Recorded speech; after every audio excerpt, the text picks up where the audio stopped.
A chuva caía impiedosamente sobre Londrina naquela tarde de outono. O céu, tomado por nuvens escuras, anunciava que a tempestade não cessaria tão cedo. Dona Zélia Ferreira apressava o passo, ajustando o velho guarda-chuva que insistia em virar com o vento.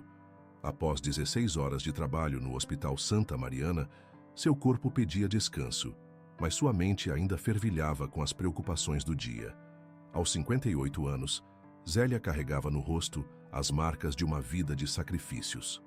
Viúva há mais de uma década, sustentava-se com seu modesto salário de auxiliar de enfermagem e ainda ajudava a filha Denise, que criava sozinha os gêmeos Caio e Catarina, de apenas 7 anos. Apesar das dificuldades, Zélia mantinha um sorriso sincero e mãos sempre prontas a ajudar quem precisasse. Foi nesse estado de exaustão que ela virou a esquina da Rua das Acácias e presenciou a cena que mudaria seu destino. Um garoto magricelo, encharcado pela chuva, corria desesperadamente pela calçada. Seus olhos arregalados refletiam puro terror enquanto olhava para trás, onde uma motocicleta com 2 homens o perseguia em velocidade. "Meu Deus!" exclamou Zélia, sem pensar 2 vezes. Por instinto, gritou para chamar a atenção dos perseguidores e, aproveitando a distração momentânea, puxou o garoto para dentro de um beco estreito entre 2 lojas, abrigando-o sob seu guarda-chuva. "Corre, filho!" sussurrou, guiando-o através do labirinto de corredores que ela conhecia bem, depois de anos morando naquele bairro. O menino, tremendo como uma folha ao vento, agarrou-se à mão calejada da mulher como se fosse sua única chance de salvação. Quando finalmente chegaram à pequena casa de Zélia, no final da Rua dos Ipês, o garoto mal conseguia falar. As roupas encharcadas revelavam que não era uma criança das redondezas. O tênis de marca importada e a camisa com etiqueta em inglês denunciavam uma origem diferente da maioria dos moradores daquele bairro humilde. "Como é seu nome, querido?" perguntou Zélia, enquanto secava os cabelos do menino com uma toalha limpa. "Mateus", respondeu com voz fraca. Mateus Vasconcelos. O sobrenome causou um leve sobressalto em Zélia. Vasconcelos era um nome conhecido em toda Londrina. A família controlava um dos maiores grupos empresariais do Paraná, com negócios que iam desde o agronegócio até tecnologia. "E aqueles homens, por que estavam te perseguindo?" Mateus abaixou a cabeça, as lágrimas misturando-se às gotas de chuva que ainda escorriam pelo seu rosto. "Minha madrasta. Ela disse que queria me levar para passear, mas eu ouvi ela falando com aquele homem. Eles querem fingir que me sequestraram." Zélia sentiu um calafrio percorrer sua espinha. O que havia acabado de ouvir parecia roteiro de novela, não algo que aconteceria em sua vida pacata. Ofereceu ao menino um chocolate quente e roupas secas que pertenciam a seu neto Caio, tentando acalmá-lo enquanto processava aquela informação. "Meu pai quase nunca está em casa", continuou Mateus, agarrando a caneca com as 2 mãos para absorver o calor. "Desde que mamãe se foi 3 anos atrás, ele só trabalha. A Vanessa, minha madrasta, disse que estava cansada de ser babá e que ia dar um jeito de conseguir dinheiro para ir embora." Zélia sentou-se ao lado do garoto no sofá gasto, passando a mão pelos cabelos ainda úmidos dele. "Temos que avisar seu pai, querido. Ele deve estar preocupado." "Ele nem deve ter notado que saí", respondeu Mateus com amargura. "Só vai perceber quando Vanessa ligar pedindo dinheiro."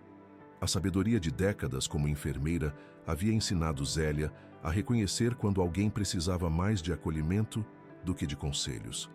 Ela abraçou o menino sem dizer palavra, deixando que ele encontrasse segurança naquele gesto simples. Mais tarde tentaria entender toda a situação e encontrar uma forma de contactar a família.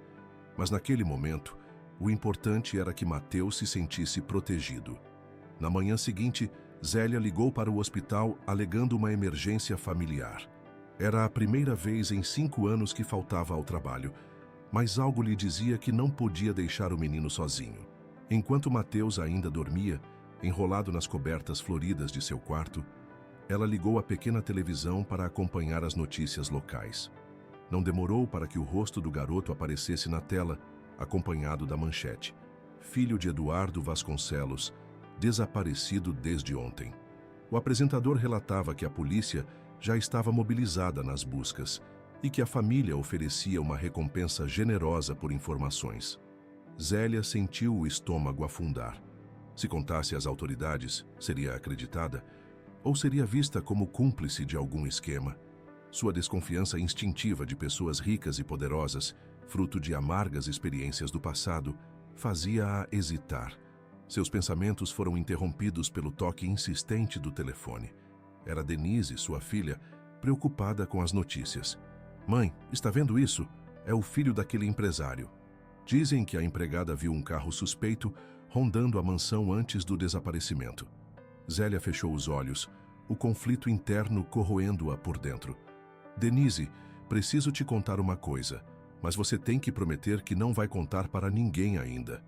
Do outro lado da cidade, na imponente mansão dos Vasconcelos no Jardim Shangri-La, Eduardo caminhava de um lado para outro no escritório de mogno e mármore. As olheiras profundas denunciavam a noite em claro. Ao seu lado, Vanessa Monteiro mantinha uma expressão de preocupação estudada, verificando o celular a cada poucos minutos. "Já deviam ter entrado em contato", murmurou ela, ajustando nervosamente a gargantilha de pérolas. "Se algo aconteceu com Mateus, eu jamais me perdoarei por tê-lo deixado brincar sozinho no jardim." Eduardo parou diante do retrato do filho, adornado por uma fita de luto discreto no canto direito, o mesmo lugar onde ficava o retrato de sua falecida esposa. Seus olhos, normalmente frios e calculistas em reuniões de negócios, agora transmitiam uma vulnerabilidade raramente vista. "Eu devia ter estado mais presente", confessou, mais para si mesmo do que para Vanessa. "Depois que Helena partiu, eu não soube como lidar com tudo isso." Vanessa aproximou-se, colocando a mão em seu ombro. "Você está fazendo o melhor que pode, Eduardo." Mateus entende isso. O que Eduardo não percebeu foi o leve sorriso que se formou no canto dos lábios da madrasta quando seu celular vibrou com uma mensagem. Enquanto isso, na casa simples de Zélia, Mateus acordava lentamente, confuso com o ambiente desconhecido. Ao ver a auxiliar de enfermagem entrando no quarto com uma bandeja de café da manhã, os eventos do dia anterior voltaram à sua memória. "Bom dia, querido. Conseguiu descansar um pouco?" perguntou Zélia, colocando a bandeja sobre a cômoda. "Sim, senhora", respondeu educadamente, observando com curiosidade o quarto modesto, mas impecavelmente limpo. "A senhora vai me levar de volta para casa?" Zélia sentou-se na beirada da cama, escolhendo cuidadosamente suas palavras. "Mateus, vi na televisão que seu pai está muito preocupado. Acho que devemos ligar para ele e explicar o que aconteceu." O menino sacudiu a cabeça energicamente. "Não, a Vanessa vai dizer que estou mentindo. Ela sempre faz isso. Diz para o meu pai que invento histórias para chamar atenção. E seu pai acredita nela? Ele está sempre tão cansado que nem discute mais", sussurrou Mateus. "Desde que mamãe adoeceu, ele passa o tempo todo trabalhando. Acho que é mais fácil para ele." Zélia passou a mão pelos cabelos grisalhos, dividida entre seu senso de dever e seu instinto protetor. Nesse momento, a campainha tocou, fazendo os dois sobressaltarem. "Fica aqui", instruiu ela, fechando a porta do quarto ao sair. Ao abrir a porta da frente, deparou-se com 2 policiais uniformizados. "Dona Zélia Ferreira, recebemos uma denúncia anônima de que a senhora pode ter informações sobre o desaparecimento do filho do empresário Eduardo Vasconcelos." O coração de Zélia acelerou. Quem poderia ter ligado? Denise jurara guardar segredo. Seria Vanessa, de alguma forma, rastreando seus passos? "É sobre o menino que está desaparecido?" respondeu, tentando ganhar tempo. "Vi no jornal, coitadinho, mas não sei como eu poderia ajudar." Um dos policiais a estudou atentamente. "A senhora trabalha no Hospital Santa Mariana, certo?" Um segurança registrou uma mulher com sua descrição ajudando um garoto, que corresponde ao perfil do desaparecido, ontem à tarde na região do centro. Zélia sentiu que o chão se abria sob seus pés. Era o momento de uma decisão que poderia mudar permanentemente o rumo de várias vidas, incluindo a sua. O olhar do policial mais jovem caiu sobre algo atrás de Zélia. Seguindo sua direção, ela virou-se para encontrar Mateus parado no corredor, segurando firmemente um porta-retrato, onde ela aparecia com Denise e os netos, como se aquela imagem representasse a família que ele tanto desejava ter. Os próximos minutos transcorreram como em um sonho distante. Os policiais, Mateus contando sua versão da história, a ligação para a mansão Vasconcelos. Menos de uma hora depois, um carro preto e reluzente estacionava na Rua Modesta, causando alvoroço na vizinhança nunca antes visitada por veículos daquele porte. Eduardo Vasconcelos surgiu da porta traseira como uma aparição. Alto, impecavelmente vestido, com uma expressão que misturava alívio e constrangimento por estar tão fora de seu ambiente natural. Atrás dele, Vanessa descia com elegância estudada, seus olhos percorrendo rapidamente a fachada simples da casa antes de pousarem em Zélia com um brilho calculista. Quando Mateus viu o pai, correu para abraçá-lo com uma força que surpreendeu a todos. Eduardo, por um momento, pareceu não saber como reagir àquela demonstração tão pura de afeto, algo que havia se tornado raro entre eles. Então, lentamente, seus braços envolveram o filho, e Zélia pôde jurar que viu lágrimas contidas nos olhos do empresário. Mateus, você nos deu um susto terrível, disse Vanessa, aproximando-se com os braços abertos. O menino, porém, deu um passo para trás, agarrando-se mais ao pai. Ela está mentindo, pai, disse com uma convicção surpreendente para seus 10 anos. Ela e o Ricardo queriam fingir que eu tinha sido sequestrado. O rosto de Vanessa empalideceu, mas ela recuperou-se rapidamente. Que absurdo, querido. Você deve ter tido um pesadelo terrível. Ricardo é apenas meu personal trainer, você sabe disso. Eduardo olhou de um para o outro, a confusão evidente em seu semblante. Foi nesse momento que Zélia se pronunciou. Sua voz calma, mas firme, como quando acalmava pacientes em crise. Senhor Vasconcelos, seu filho estava sendo perseguido por 2 homens em uma moto quando o encontrei. Ele me contou sobre o plano da madrasta. Sei que pode parecer fantástico, mas... E quem é a senhora, afinal? Interrompeu Eduardo, seu tom empresarial retornando. Por que não contactou as autoridades imediatamente se meu filho estava em perigo? Antes que Zélia pudesse responder, Mateus adiantou-se. Ela me salvou, pai. A dona Zélia me escondeu e cuidou de mim. Ela é enfermeira e tem 2 netos da minha idade. Eduardo estudou Zélia com novos olhos, não mais como uma possível cúmplice em algum esquema, mas como alguém que havia protegido seu bem mais precioso quando ele mesmo falhara. Acredito que tenhamos muito a conversar, senhora Ferreira, disse finalmente seu tom mais suave. Mas primeiro gostaria de levar meu filho para casa. Ele parece exausto. Zélia assentiu, ignorando o olhar fulminante que Vanessa lhe lançava. Enquanto ajudava Mateus a juntar suas poucas coisas, o menino segurou sua mão e sussurrou. A senhora vai me visitar, não vai? Promete? Aquela pergunta simples, feita com olhos tão esperançosos, atingiu Zélia no fundo do coração. Sem saber as reviravoltas que o destino preparava, ela respondeu com um sorriso. Claro que sim, querido. Sempre que você precisar. Ao ver o carro luxuoso afastando-se pela rua de paralelepípedos, Zélia jamais poderia imaginar que aquela promessa improvisada seria o primeiro passo de uma jornada que transformaria completamente sua vida e a de todos ao seu redor. 3 dias se passaram sem notícias da família Vasconcelos. Zélia havia retornado ao trabalho, enfrentando os olhares curiosos dos colegas que, de alguma forma, ficaram sabendo de seu envolvimento no caso do menino desaparecido. A história espalhara-se rapidamente pelo hospital, ganhando contornos cada vez mais fantasiosos a cada recontagem. Dizem que o pai do garoto ofereceu uma recompensa milionária, comentou Marta, uma colega do setor de pediatria, durante o intervalo de almoço. É verdade que você recusou, Zélia? Não houve recompensa nenhuma, respondeu ela, incomodada com a especulação. Eu apenas ajudei uma criança assustada, como qualquer um faria. Mas nem todos acreditavam nessa versão. Zélia podia sentir os olhares de desconfiança, as conversas que cessavam quando ela se aproximava. Em uma cidade como Londrina, onde todos se conheciam de alguma forma, era difícil manter qualquer coisa em segredo por muito tempo. No final de seu turno, ao dirigir-se para o vestiário, Zélia foi surpreendida pela supervisora de enfermagem, uma mulher severa que raramente dirigia a palavra às auxiliares. Senhora Ferreira, Há um homem aguardando na recepção. Diz que precisa falar com você urgentemente. O coração de Zélia acelerou. Seria algum problema com Denise ou os netos?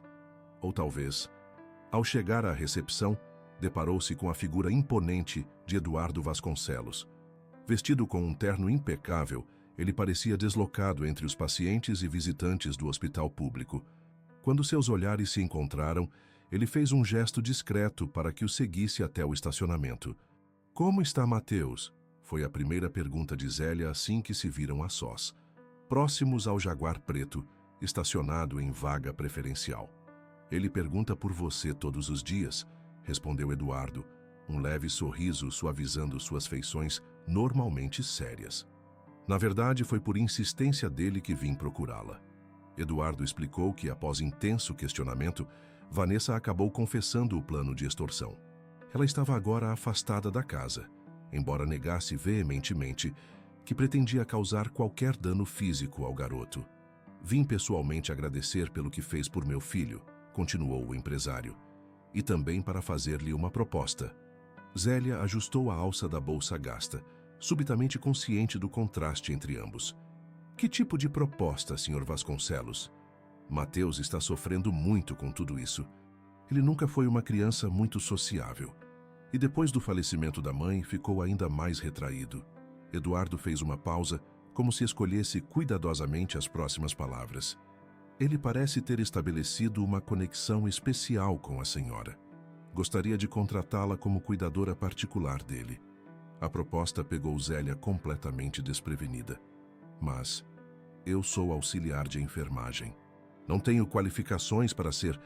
A senhora tem algo muito mais valioso do que qualificações formais, interrompeu Eduardo. Tem a confiança do meu filho, algo que eu mesmo ainda luto para reconquistar. Antes que Zélia pudesse responder, ele continuou. O salário seria 3 vezes o que a senhora ganha atualmente, com todos os benefícios e acomodação na mansão, é claro. A cabeça de Zélia rodava com aquela proposta inesperada. Deixar seu emprego de décadas? Morar na mansão dos Vasconcelos? Abandonar sua casa e a proximidade com a filha e os netos? Parecia uma loucura completa. Preciso pensar, Sr. Vasconcelos. Tenho minha família, minha rotina. Compreendo perfeitamente, respondeu ele, entregando-lhe um cartão. Quando tomar sua decisão, pode me ligar diretamente neste número. O motorista a trará até a mansão para conversarmos melhor. Enquanto observava o carro luxuoso afastar-se, Zélia sentia-se como se tivesse acabado de receber um convite para visitar outro planeta. Seu celular tocou, trazendo-a de volta à realidade. Era Denise. Mãe, preciso te contar uma coisa importante. Você pode vir aqui em casa hoje à noite? Horas mais tarde, sentada na pequena sala do apartamento da filha, Zélia ouvia atônita a notícia que mudaria completamente o rumo de suas reflexões. Denise havia recebido uma proposta de emprego em Curitiba, com salário muito superior ao que ganhava em Londrina. É a oportunidade que sempre esperei, mãe, explicava Denise, seus olhos brilhando de entusiasmo. Os gêmeos teriam uma escola melhor. Eu poderia finalmente terminar minha faculdade à noite. E quando pretende se mudar? Perguntou Zélia, tentando processar o que aquilo significava para todos. Em 1 mês, no máximo. Sei que é repentino, mas não posso deixar essa chance passar. Denise hesitou antes de continuar. Você poderia vir conosco, mãe. O apartamento tem um quarto extra pequeno. Não seria ideal, mas... Zélia segurou as mãos da filha carinhosamente. Não se preocupe comigo, querida. Sua mãe sempre se vira. Naquela noite, ao retornar para casa, Zélia contemplou o cartão de Eduardo Vasconcelos sobre a mesa da cozinha. O que antes parecia uma proposta absurda, agora ganhava novos contornos. Talvez fosse o destino lhe mostrando um caminho. Na manhã seguinte, após uma noite praticamente em claro, ela pegou o telefone e digitou o número do cartão. A primeira semana na mansão, Vasconcelos foi um choque cultural completo para Zélia. Do tamanho dos cômodos ao número de funcionários, tudo parecia extraído de um filme. Seu quarto, próximo ao de Mateus, conforme ela solicitara, era maior que toda a sala de sua antiga casa. A cama king size, com lençóis de linho egípcio, fazia-a sentir-se como uma intrusa em hotel de luxo, incapaz de relaxar completamente. Olga Pimentel, a governanta da casa há mais de 15 anos, não escondia seu desagrado com a presença da recém-chegada. A senhora deve entender que há uma hierarquia nesta casa, explicou com voz gélida durante o tour pelas dependências. Como cuidadora do jovem Mateus, está sob minha supervisão direta. Mateus, por outro lado, transbordava de felicidade. Ele apresentou Zélia a todos os seus cantinhos favoritos na propriedade. A casa na árvore construída por seu avô, a pequena biblioteca onde sua mãe costumava ler para ele, o jardim de inverno onde cuidava de suas próprias plantas. Nunca mostrei esses lugares para a Vanessa, confidenciou em voz baixa, como se compartilhasse um tesouro precioso. Eles são especiais demais. Eduardo mantinha-se distante, sempre ocupado com reuniões ou viagens de negócios. Quando estava em casa, jantava rapidamente e se retirava para o escritório, onde passava horas ao telefone. Zélia notava como Mateus observava o pai com um misto de admiração e mágoa, sentimentos complexos demais para uma criança de 10 anos administrar sozinha. Na sexta-feira daquela primeira semana, enquanto ajudava Mateus com o dever de matemática, Zélia foi surpreendida pelo menino subitamente pálido e tremendo. "O que foi, querido? Está sentindo alguma coisa?" "Meu remédio", murmurou ele, a respiração acelerando visivelmente. "Esqueci de tomar o remédio hoje de manhã." Zélia franziu o senho, confusa. "Que remédio? Ninguém me falou sobre medicação." Mateus tentou levantar-se, mas suas pernas pareciam não responder. "No meu banheiro", conseguiu dizer antes que uma camada de suor frio cobrisse sua testa. Correndo até o banheiro da suíte do garoto, Zélia encontrou um armário cheio de medicamentos cuidadosamente organizados. Retornou rapidamente com o frasco indicado e um copo d'água, ajudando-o a engolir o comprimido. "Por que ninguém me avisou sobre isso?" perguntou preocupada, enquanto monitorava o pulso do menino com a experiência de décadas como auxiliar de enfermagem. "Só o papai e a mamãe sabiam", respondeu Mateus, aos poucos recuperando a cor. "É um problema autoimune raro. Tenho desde pequeno, mas piora quando fico nervoso ou estressado." Assim que Mateus adormeceu, exausto após o episódio, Zélia dirigiu-se determinada ao escritório de Eduardo. Sem se importar com o protocolo da casa, bateu firmemente na porta. "Entre", respondeu a voz grave do empresário. Eduardo estava ao telefone, mas ao ver a expressão séria de Zélia, despediu-se rapidamente de seu interlocutor. "Algum problema com Mateus?" "Sim, Sr. Vasconcelos. Ele teve uma crise relacionada à doença autoimune que o senhor convenientemente esqueceu de mencionar quando me contratou." O homem passou a mão pelos cabelos grisalhos nas têmporas, um gesto raro de vulnerabilidade. Presumimos que Olga tivesse informado a senhora sobre os procedimentos médicos dele. E eu presumo que o senhor saiba que, como pai, é sua responsabilidade assegurar que as pessoas que cuidam de seu filho estejam devidamente informadas sobre sua condição médica", rebateu Zélia, sem intimidar-se com a presença imponente do empresário. "Se não fosse minha experiência como enfermeira..." "A senhora está absolutamente certa", interrompeu Eduardo, surpreendendo-a. "Foi uma falha imperdoável da minha parte." Ele levantou-se e caminhou até uma estante, de onde retirou uma pasta grossa. "Aqui está todo o histórico médico de Mateus. Peço desculpas por não ter entregado isso no primeiro dia." Enquanto folheava os documentos detalhados, Zélia sentiu um nó formar-se em sua garganta. Não era apenas uma condição leve. Mateus havia passado por 3 internações graves nos últimos anos, sempre coincidindo com períodos de maior estresse emocional. "Ele piorou significativamente após a partida da mãe", comentou Eduardo, como se lesse seus pensamentos. "Os médicos dizem que o fator emocional é determinante no caso dele." Zélia fechou a pasta, encarando o empresário com uma mistura de compaixão e firmeza. "Senhor Vasconcelos, estou aqui para cuidar de seu filho, mas preciso que o senhor entenda uma coisa. Mateus não precisa apenas de medicamentos e supervisão médica.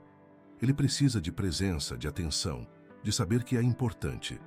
Eduardo baixou os olhos, um gesto incomum para alguém habituado a encarar conselhos administrativos e negociações milionárias. "Helena, minha esposa, sempre soube lidar com ele. Eu nunca fui bom nisso. Nunca é tarde para aprender", respondeu Zélia, suavizando o tom. Tenho certeza que Mateus adoraria ensinar o pai a se conectar com ele. Pela primeira vez desde que se conheceram, um sorriso genuíno iluminou o rosto de Eduardo Vasconcelos. A senhora é diferente de todas as pessoas que já trabalharam nesta casa, Dona Zélia. Isso é bom ou ruim? Perguntou ela, permitindo-se um leve tom de brincadeira. Definitivamente bom, respondeu ele, acompanhando-a até a porta. Mateus tem sorte de tê-la encontrado naquela tarde chuvosa. Ao sair do escritório, Zélia não percebeu Olga observando-a do final do corredor, seu olhar calculista seguindo cada passo da nova cuidadora que, em menos de uma semana, parecia ter conquistado tanto o filho quanto o pai. O segundo mês de Zélia na mansão Vasconcelos trouxe mudanças sutis, mas significativas na rotina da casa. A mais notável foi a presença crescente de Eduardo nos momentos familiares. Ele começou a jantar regularmente com Mateus, interessando-se genuinamente por seu dia na escola e seus projetos de ciências.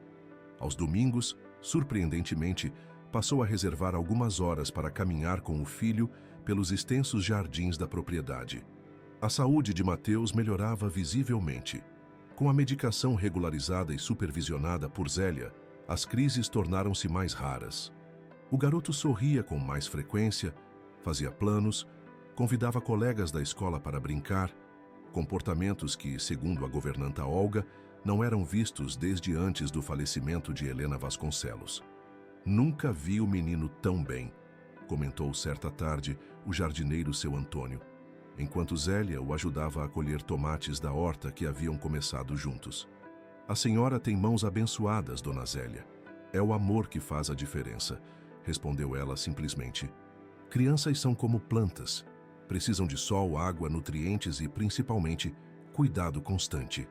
A analogia agradou tanto ao velho jardineiro que ele pediu permissão para usá-la em seu próximo sermão na igreja batista que frequentava. Zélia estava descobrindo que, apesar das aparentes diferenças sociais, havia muito em comum entre ela e vários funcionários da mansão. Pessoas simples que valorizavam trabalho honesto e relações sinceras. Nem tudo eram flores, entretanto. Olga continuava tratando-a com distanciamento calculado, criando pequenos obstáculos no dia a dia. Refeições de Mateus, servidas em horários diferentes do combinado, uniformes escolares que desapareciam misteriosamente na lavanderia, recados importantes que nunca chegavam. Certa manhã, enquanto Mateus estava na escola, Zélia encontrou por acaso uma fotografia escondida entre os livros na mesa de cabeceira de Olga. A imagem mostrava a governanta ao lado de Vanessa, ambas sorridentes em alguma praia, parecendo íntimas demais para uma simples relação profissional. Encontrou o que procurava? A voz gélida de Olga surpreendeu-a. Zélia virou-se sem demonstrar o sobressalto que sentiu. Desculpe, vim deixar os lençóis limpos e a foto caiu quando coloquei a pilha sobre a cômoda. Claro, respondeu Olga com sarcasmo mal disfarçado. Assim como por acaso, a senhora encantou o pequeno Mateus e conseguiu entrar nesta casa. Não sei do que está falando. Sabe sim. Todos comentam como a auxiliar de enfermagem de um hospital público conseguiu se infiltrar na família mais influente de Londrina. Olga aproximou-se, tomando a fotografia das mãos de Zélia.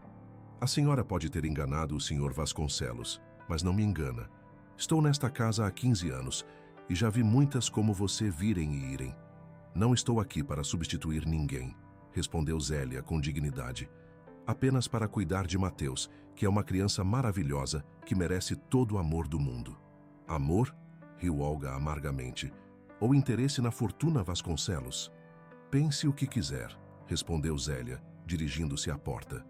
Suas opiniões sobre mim não mudam quem eu sou.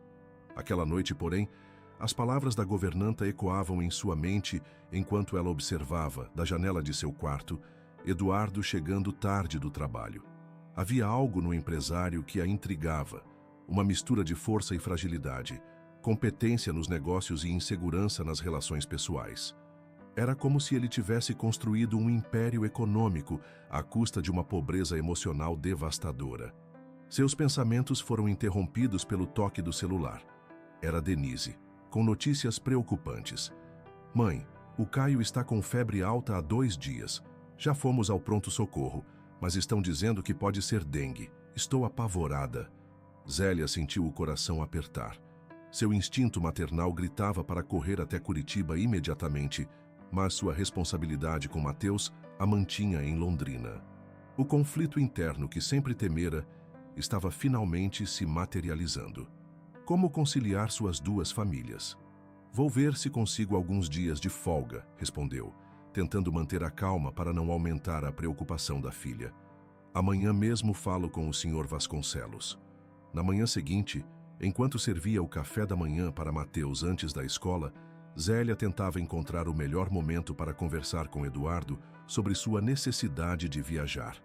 O menino, perceptivo como sempre, notou sua inquietação. Aconteceu alguma coisa, Zélia? Você está diferente hoje. Meu neto está doente, querido. Estou um pouco preocupada.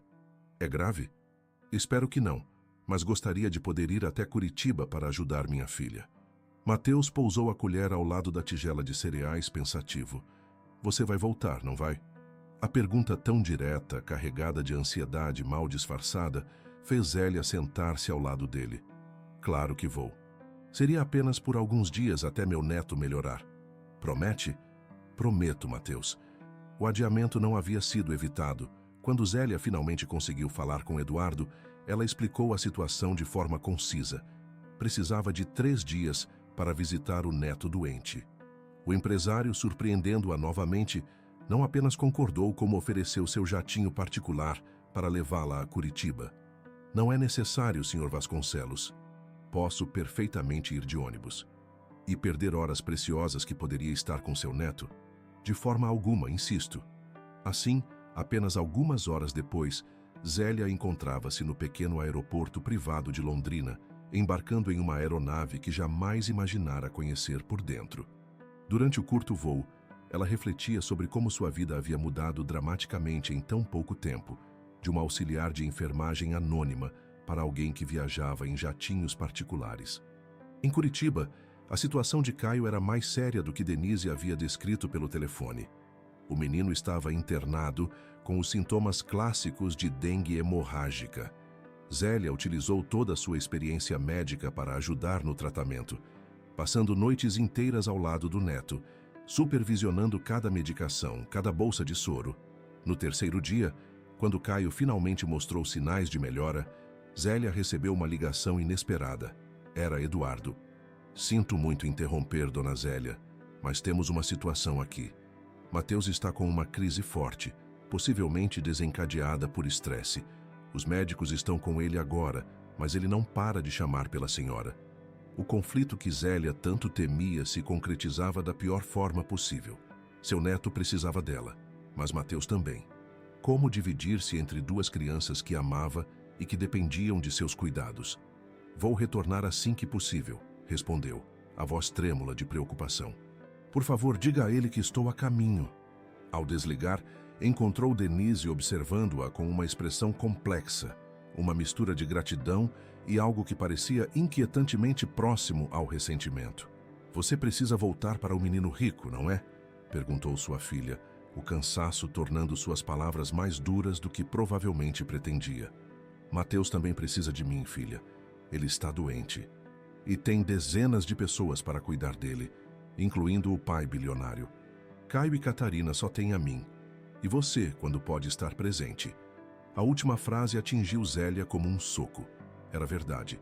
Seus netos haviam crescido tendo-a sempre por perto, uma presença constante em suas vidas. Agora, em menos de 3 meses, ela tornara-se quase uma visitante ocasional. Talvez eu devesse pedir demissão, murmurou Zélia, mais para si mesma do que para a filha. Denise suspirou, arrependida de sua explosão emocional. Não, mãe. Você ama esse trabalho. Dá para ver quando fala do Mateus. E aquele salário tem ajudado todos nós. Só estou cansada e preocupada. Naquela noite, enquanto o jatinho particular a levava de volta a Londrina, Zélia contemplava as luzes das cidades abaixo, tão pequenas daquela altura. Como seria possível equilibrar esses 2 mundos tão diferentes que agora faziam parte de sua vida? No hospital de Londrina, Mateus dormia sedado após a crise severa.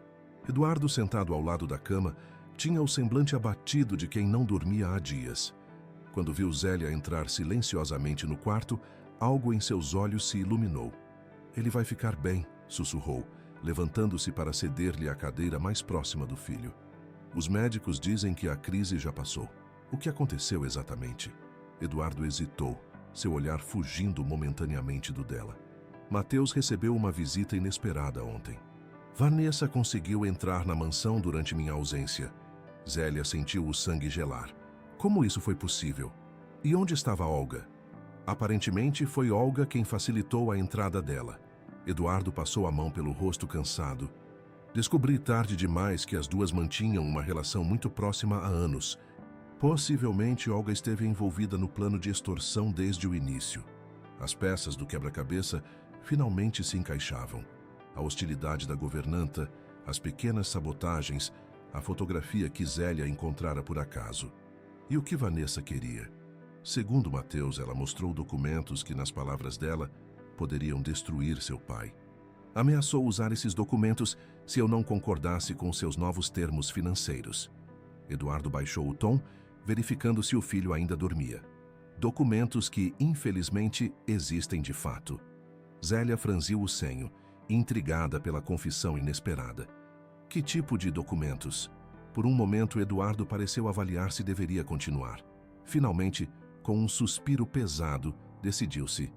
Contratos manipulados, dona Zélia. Da época em que assumi a empresa após o falecimento do meu pai. Eu era jovem, ambicioso demais, e fiz algumas escolhas questionáveis para expandir nossos negócios. E Vanessa descobriu isso. Helena, minha esposa, sabia. Ela guardava cópias como garantia, caso algum dia precisássemos negociar nossa saída da empresa em alguma situação extrema. Após sua partida, esses documentos ficaram em um cofre que apenas ela conhecia a localização. Eduardo balançou a cabeça, desolado. De alguma forma, Vanessa os encontrou. Zélia observou Mateus dormindo, tão vulnerável em sua cama de hospital. Aquele menino, inocente de todos os erros dos adultos ao seu redor, pagava o preço mais alto por jogos de poder que mal compreendia. "O que pretende fazer?" perguntou finalmente. "Não sei", admitiu Eduardo, em um raro momento de total honestidade. "Pela primeira vez na vida, não tenho um plano B." Naquela madrugada, enquanto Eduardo finalmente sucumbia ao cansaço em uma poltrona do quarto, Zélia velava o sono de Mateus, sua mente trabalhando freneticamente. O homem que ela começava a admirar, o pai que aos poucos se reconectava com o filho, tinha um passado obscuro que agora ameaçava não apenas sua reputação, mas a estabilidade emocional de uma criança que já havia sofrido perdas demais. O dilema moral que se apresentava era devastador. Proteger Mateus significava, de certa forma, tornar-se cúmplice dos erros passados de Eduardo. Ou expor a verdade, por mais dolorosa que fosse, seria o caminho mais íntegro a seguir. Enquanto os primeiros raios de sol penetravam pela janela do hospital, iluminando o rosto adormecido de Mateus, Zélia tomou sua decisão. Qualquer que fosse o caminho escolhido, uma coisa era certa. Aquele menino não sofreria mais nenhuma perda, não enquanto ela pudesse evitar. A semana seguinte à crise de Mateus marcou um ponto de virada na dinâmica da mansão Vasconcelos. Olga havia sido demitida imediatamente, assim como 3 seguranças que facilitaram a entrada de Vanessa na propriedade. A mansão, antes governada por rígidos protocolos e hierarquias, agora parecia um quartel-general em reestruturação. Eduardo passou a trabalhar mais de casa, transformando uma das salas de estar em escritório temporário. Zélia notava como ele frequentemente interrompia reuniões importantes para verificar pessoalmente se Mateus estava bem. Um comportamento impensável meses atrás. "O senhor mudou", comentou ela certa tarde, enquanto observavam Mateus brincando com seu novo cachorro, um vira-lata adotado do abrigo municipal após insistência da cuidadora. "A vida tem formas interessantes de nos ensinar lições, dona Zélia", respondeu Eduardo, um sorriso cansado nos lábios. Percebi que estava construindo um império para um filho que mal conhecia. Era verdade que o empresário estava mais presente, mais atento às necessidades emocionais de Mateus. Mas Zélia também percebia as sombras que ainda o perseguiam. As visitas frequentes de advogados, as ligações tensas trancado no escritório, o olhar apreensivo cada vez que o telefone tocava. A situação dos documentos comprometedores permanecia sem solução. Vanessa havia desaparecido novamente, mas seu silêncio era mais ameaçador que qualquer ultimato. Era apenas questão de tempo até que aquela bomba relógio detonasse. Numa manhã de sábado, durante o café da manhã, o telefone pessoal de Eduardo tocou. Ao atender, seu rosto empalideceu visivelmente. Em poucos segundos, a chamada terminou. "Problemas?", perguntou Zélia quando Mateus saiu da mesa para buscar um livro que queria mostrar. "Era meu advogado", respondeu Eduardo em voz baixa. Os documentos foram enviados para a diretoria da empresa e para 3 veículos de imprensa. Zélia sentiu um arrepio percorrer sua espinha. "E agora?" "Tenho uma reunião de emergência com o conselho em 2 horas", disse ele, levantando-se. "Depois, provavelmente, terei que dar explicações à Polícia Federal e à Comissão de Valores Mobiliários." Antes que pudesse dizer mais, Mateus retornou correndo, animado com o livro de ciências que queria compartilhar. Eduardo forçou um sorriso, tentando proteger o filho da tempestade que se aproximava. "Filho, preciso resolver alguns assuntos no escritório hoje. Podemos conversar sobre o livro no jantar?" O desapontamento no rosto do menino foi evidente, mas ele assentiu com a maturidade de quem estava acostumado a esperar pelo tempo do pai. Zélia sentiu uma pontada no coração. Justo quando Eduardo finalmente aprendia a ser presente, as consequências de seu passado ameaçavam separá-los novamente. As próximas 48 horas foram caóticas. Jornais estampavam manchetes sobre irregularidades financeiras no Grupo Vasconcelos. Ações despencavam e o nome da família era arrastado pela lama. Eduardo praticamente não voltou para casa, enfrentando reuniões consecutivas com acionistas furiosos, advogados preocupados e investigadores determinados. Zélia fez o possível para proteger Mateus da avalanche de notícias, mas era impossível isolá-lo completamente. Na escola, colegas perguntavam, professores olhavam com pena, e o celular do garoto não parava de receber mensagens de pessoas curiosas. "Meu pai fez coisas erradas, não foi?", perguntou ele durante o jantar da segunda noite, enquanto comiam apenas os dois na imensa mesa da sala de jantar. Zélia pousou os talheres, escolhendo cuidadosamente suas palavras. "Seu pai cometeu erros no passado, como todos nós. Agora ele está enfrentando as consequências. Ele vai ter que ir para a cadeia?" "Não sei, querido. Espero sinceramente que não." Mateus brincou com a comida, sem apetite. "Se ele for, eu vou ter que morar com algum parente. Não quero ficar com a tia Cristina em São Paulo. Ela nem gosta de crianças." A possibilidade não havia ocorrido a Zélia até aquele momento. Se Eduardo enfrentasse problemas legais sérios, o que aconteceria com Mateus?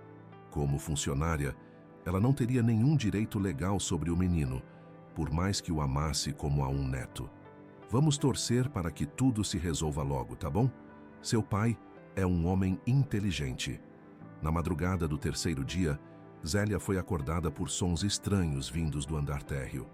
Cautelosamente, desceu as escadas para investigar e encontrou Eduardo sentado sozinho na escuridão da sala de estar, um copo de uísque intocado à sua frente.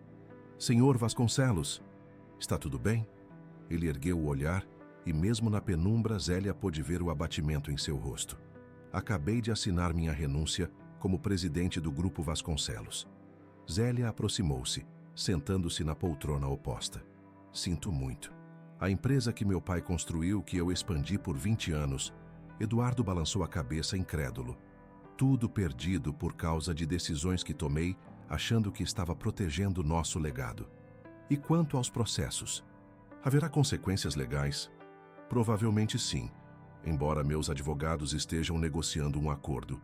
Ofereci devolver tudo o que ganhei indevidamente, mais juros, além de uma indenização substancial." Eduardo finalmente tomou um gole da bebida. "Estarei financeiramente arruinado, mas talvez consiga evitar a prisão." Zélia assimilou a informação em silêncio. A queda de uma das figuras mais poderosas de Londrina estava se desdobrando diante de seus olhos. Eduardo continuou, sua voz um misto de desespero e resignação. "O pior é que nossos projetos sociais serão os primeiros a sofrer cortes. O Instituto Helena Vasconcelos, que oferece tratamento para crianças com doenças raras como a de Mateus, não sobreviverá sem meu apoio financeiro.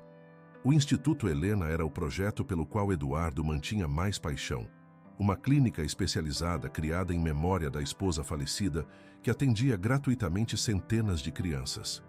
Era também o local onde Mateus fazia seu acompanhamento médico regular. Tem que haver uma forma de salvar pelo menos o Instituto, disse Zélia, a mente já calculando possibilidades. Talvez outros empresários da região. Já tentei essa abordagem. Ninguém quer associar seu nome ao meu neste momento. Eduardo esfregou os olhos cansados. A verdade é que me tornei radioativo para o mundo corporativo. Qualquer coisa ligada a mim está condenada. Naquela noite, Zélia não conseguiu mais dormir. Sua mente trabalhava freneticamente, buscando uma solução não apenas para Eduardo, mas principalmente para as crianças que dependiam do instituto. Enquanto observava o amanhecer pela janela de seu quarto, uma ideia começou a tomar forma. Absurda à primeira vista, mas talvez a única alternativa viável. Na manhã seguinte, depois de deixar Mateus na escola, Zélia dirigiu-se ao único banco da cidade onde tinha conta. Lá, solicitou uma transferência que surpreendeu até o gerente. Todo o dinheiro que havia economizado nos últimos 30 anos, incluindo o que ganhara nos meses trabalhando para os Vasconcelos, seria direcionado para uma conta específica. "A senhora tem certeza disso?" perguntou o gerente preocupado. "São todas as suas economias." "Absoluta", respondeu Zélia com a tranquilidade de quem finalmente encontra seu propósito mais elevado. "Algumas coisas são mais importantes que segurança financeira." Quando retornou à mansão e encontrou Eduardo no escritório, colocou sobre a mesa um envelope com o comprovante da transferência. "O que é isso?" perguntou ele, confuso. "Minha contribuição para manter o instituto funcionando por pelo menos mais 3 meses. Não é muito, mas dará tempo para buscarmos novos patrocinadores."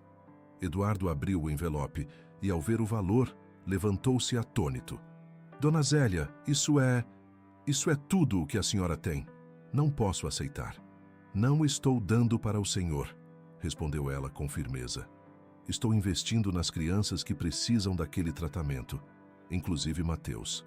Pela primeira vez desde que se conheceram, Zélia viu lágrimas nos olhos daquele homem que sempre parecera inabalável. "Por quê? Por que se importa tanto?" "Porque acredito que todos merecemos uma segunda chance", respondeu simplesmente. "O senhor cometeu erros, está pagando por eles, mas isso não significa que as crianças inocentes precisam sofrer as consequências." Eduardo observou aquela mulher extraordinária à sua frente. Uma auxiliar de enfermagem que havia entrado em sua vida por acaso e agora oferecia tudo o que possuía para ajudar seu filho e outras crianças que nem conhecia. Era um gesto de generosidade tão puro que o deixava sem palavras. "Como posso algum dia retribuir isso?" perguntou finalmente. "Sendo o homem e o pai que Mateus precisa. É tudo o que peço." Naquele momento, algo mudou definitivamente entre eles. Não era mais uma relação de empregador e funcionária, nem mesmo de amigos. Era uma parceria baseada em valores compartilhados e na dedicação mútua a uma criança que amavam. Os dias seguintes trouxeram novos desafios. A notícia da renúncia de Eduardo gerou uma onda de especulações na mídia. Repórteres acampavam nos portões da mansão, esperando por declarações ou fotografias. A escola de Mateus ligou, preocupada com o assédio que o menino poderia sofrer. "Talvez seja melhor ele ficar em casa por alguns dias", sugeriu Zélia, após mais uma ligação da coordenadora pedagógica. Eduardo concordou, embora preocupado com o isolamento do filho. "Não quero que ele se sinta punido pelos meus erros. E se usássemos esse tempo para um projeto especial?", sugeriu Zélia. "Algo que o mantenha ocupado e focado em coisas positivas." Foi assim que nasceu o Projeto Esperança, inicialmente apenas uma forma de distrair Mateus, mas que rapidamente se transformou em algo maior. Usando suas habilidades em ciências, o menino começou a criar cartilhas explicativas sobre doenças autoimunes para outras crianças do Instituto Helena. Eduardo contribuía com seus conhecimentos de administração, ensinando o filho a organizar o material e planejar sua distribuição. Zélia observava maravilhada como pai e filho trabalhavam juntos, construindo não apenas um projeto, mas reconstruindo sua relação. As notícias sobre o escândalo corporativo continuavam, mas dentro daquela casa, algo belo florescia das cinzas de um império empresarial. Uma semana depois, quando o Projeto Esperança já tinha produzido suas primeiras cartilhas, o telefone tocou. Era Denise, a voz embargada de emoção. Mãe, aconteceu uma coisa incrível. Alguém depositou uma quantia enorme na conta do hospital para cobrir o tratamento experimental do Caio. Os médicos dizem que podem começar imediatamente. Zélia franziu o senho, confusa. Que tratamento? E que quantia? Um tratamento novo que poderia eliminar completamente as sequelas da dengue hemorrágica. Custa uma fortuna, mãe. Pensei que você tivesse falado com seus patrões. Eu não falei nada, filha. Zélia virou-se lentamente e encontrou Eduardo parado na porta da cozinha, um leve sorriso no rosto. Te ligo depois, querida. Ao desligar, encarou o empresário com a pergunta estampada no olhar. A generosidade funciona nos dois sentidos, dona Zélia, disse ele simplesmente. A senhora investiu tudo o que tinha no futuro do meu filho. O mínimo que posso fazer é garantir o futuro do seu neto. Mas o senhor está enfrentando dificuldades financeiras. Eduardo fez um gesto dismissivo. Ainda tenho recursos pessoais que não foram afetados. E descobri recentemente que dinheiro investido em saúde e educação traz um retorno que nenhuma aplicação financeira pode igualar. Naquele momento, algo mudou no coração de Zélia. O homem à sua frente não era mais apenas um empregador em apuros, ou um pai tentando reconectar-se com o filho. Era alguém que, apesar de todos os erros e tropeços, estava genuinamente tentando se tornar uma pessoa melhor. Uma semana mais tarde, quando as primeiras cartilhas do Projeto Esperança foram entregues às crianças do Instituto Helena, Zélia observava de longe o brilho nos olhos de Mateus, explicando seu trabalho. Ao seu lado, Eduardo parecia finalmente em paz apesar das turbulências externas que ainda enfrentava. Sabe, comentou ele em voz baixa, por anos achei que minha maior conquista fosse construir um império empresarial. Agora percebo que não entendi nada sobre o que realmente importa. Nunca é tarde para aprender, respondeu Zélia, repetindo as palavras que havia lhe dito meses antes. Eduardo sorriu, observando o filho que agora distribuía as cartilhas com confiança. Graças a Deus por aquela tarde chuvosa em que a senhora salvou não apenas Mateus, mas todos nós. Enquanto o sol se punha sobre o Instituto Helena, lançando um brilho dourado sobre as crianças reunidas no pátio, Zélia sentiu uma certeza profunda em seu coração.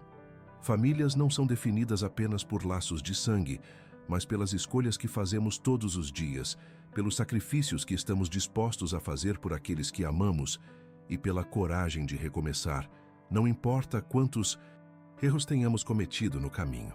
Naquela noite, ao retornarem para casa, Mateus adormeceu no carro, exausto, mas realizado por seu primeiro grande projeto. Eduardo dirigia em silêncio, aparentemente absorto em pensamentos. Zélia observava as luzes da cidade passando pela janela, refletindo sobre a incrível jornada que a vida havia lhe proporcionado. Dona Zélia, chamou Eduardo suavemente, a senhora acredita em destino? A pergunta pegou-a de surpresa. Por quê? Estava pensando... De todas as ruas de Londrina, Mateus correu justamente para aquela onde a senhora passava.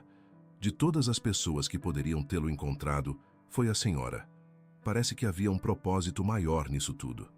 Zélia sorriu, olhando para o menino adormecido no banco traseiro. Talvez o destino seja apenas o nome que damos aos encontros que transformam nossas vidas. Eduardo assentiu pensativo. Bem, seja destino ou coincidência, sou eternamente grato por esse encontro. Quando finalmente chegaram à mansão, agora com menos funcionários, mas estranhamente mais acolhedora, Eduardo carregou o filho adormecido até o quarto. Zélia observou da porta, enquanto ele gentilmente tirava os sapatos do menino e o cobria com o edredom. Boa noite, meu herói, sussurrou Eduardo, beijando a testa do filho. Naquele momento, Zélia soube que, apesar de todos os desafios que ainda viriam, aquela família improvisada encontraria seu caminho.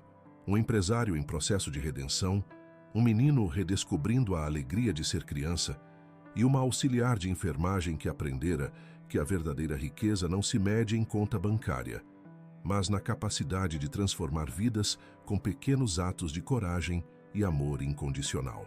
Um ano exato após aquela tarde chuvosa em que Zélia salvara Mateus, a mansão Vasconcelos estava irreconhecível. O jardim, antes imaculadamente formal, agora exibia canteiros coloridos plantados pelas próprias mãos do menino e de sua cuidadora. A cozinha, antigamente território exclusivo de chefes profissionais, frequentemente se enchia com o aroma das receitas tradicionais que Zélia insistia em preparar pessoalmente para celebrar datas especiais.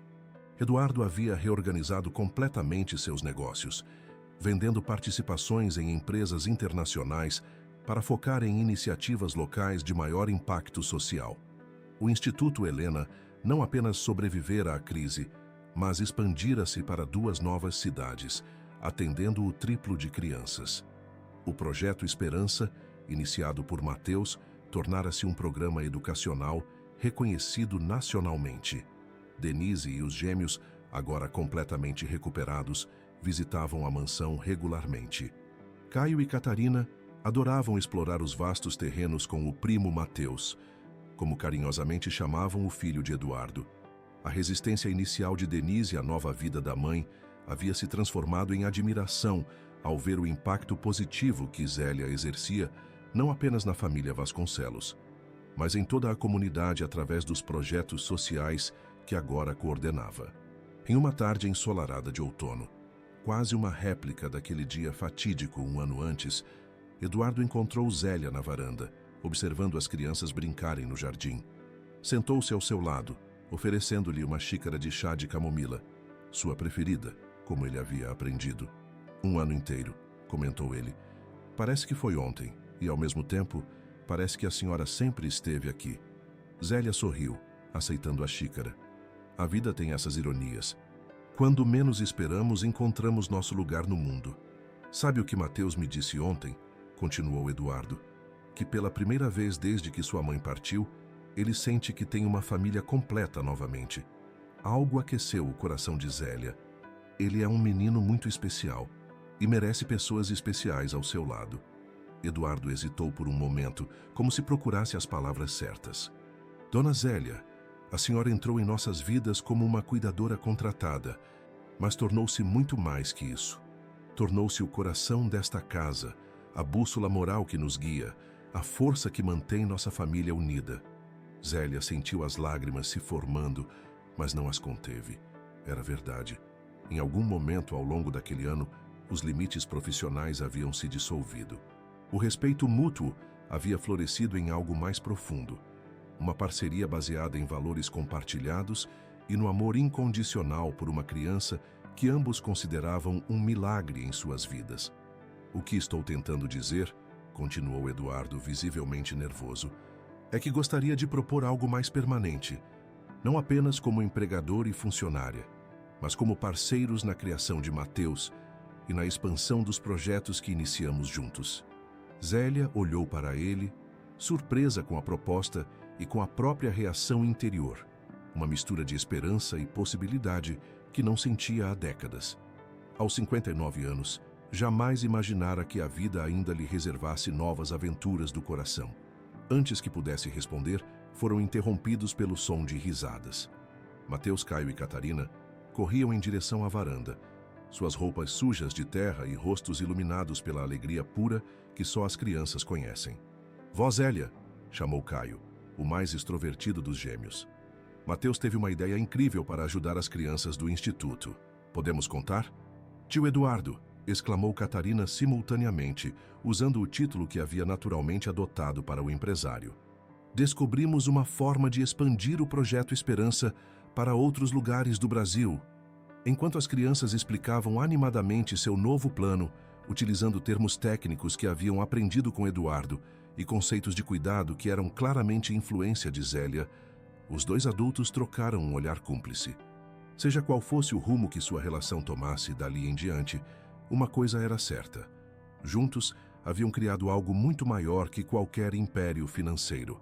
uma família construída não por obrigação ou sangue, mas por escolha e amor.